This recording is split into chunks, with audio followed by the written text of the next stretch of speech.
Hello students, আজ আমরা করব এমএস এক্সেলে কীভাবে কন্ডিশনাল ফরম্যাটিংকে ইউজ করা হয়। তো কন্ডিশনাল ফরম্যাট একটা অ্যাডভান্স অপশান, যেটা আমরা সাধারণত কীভাবে ইউজ করি আজ আমরা ভিডিওতে আলোচনা করব। তো কন্ডিশনাল ফরম্যাটটা ইউজ করার জন্য আমরা প্রথমে কী করছি, একটা ডেটা নিয়ে নিয়েছি যেখানে কিছু নেম, আইটেম, রেট, কোয়ান্টিটি এবং টোটাল দেওয়া রয়েছে। তো প্রথমে আমরা কী করব, কন্ডিশনাল ফরম্যাটিং করার আগে আমরা প্রথমে ডেটা ভ্যালিডেশন করে নেব। ডেটা ভ্যালিডেশন করার জন্য আমরা কী করব, হোম থেকে আমরা কী করব, ডেটা ভ্যালিডেশনে ক্লিক করব।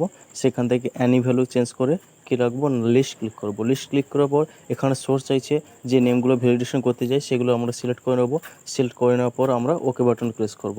এরপর যে কোনো একটা ড্রপডাউন থেকে যে কোনো একটা নেম আমরা সিলেক্ট করে নেব। এখানে আমি বিজয় সিলেক্ট করলাম। এবারে কী করব না, যে ডেটাগুলো আমরা কন্ডিশনাল ফরম্যাটিং করতে চাই সেগুলো আমরা এইভাবে সিলেক্ট করে নেব। সিলেক্ট করে নেওয়ার পর হোম রিবন থেকে আমরা কন্ডিশনাল ফরম্যাটিংয়ে ক্লিক করব।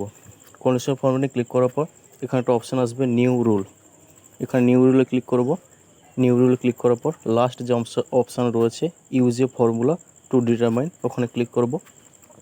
ক্লিক করার পর আমরা প্রথমে কী সিলেক্ট করব না, বিজয় যে টোটাল ডেটা রয়েছে সেখানে বিজয়টাকে সিলেক্ট করলাম। সিলেক্ট করার পর যেহেতু এটা বি কলমে রয়েছে, বি কলমকে ফিক্সড রাখতে চাই, তাই বি কলমের আগে সামনে কী হয়েছে, ডলার সাইনটা থাকবে এবং রো এর আগে ডলার সাইনটা আমরা উঠিয়ে দেবো, যেটা একটু ভেরিয়েবল।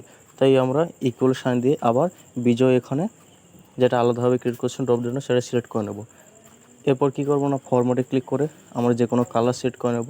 আমি এখানে কী করব না, রেড কালার আমি সিলেক্ট করলাম। তোমরা যে কোনো কালার সিলেক্ট করতে পারো। এরপর ওকে বাটনে প্রেস করব। এইভাবে আমরা কী করব না, বিজয় টোটাল কন্ডিশনাল ফরম্যাটিংয়ের দ্বারা পেয়ে গেলাম। এইভাবে আমরা নেম চেঞ্জ করে এইভাবে আমরা সাধারণত কী করব না, কন্ডিশনাল ফরম্যাটিং ইউজ করতে পারবো। মিতা থেকে অনিল, এইভাবে আমরা প্রত্যেকের ডেটাগুলো আমরা খুঁজে বের করতে পারবো। এইভাবে আমরা এমএস এক্সেলে কন্ডিশনাল ফরম্যাটিং ইউজ করি।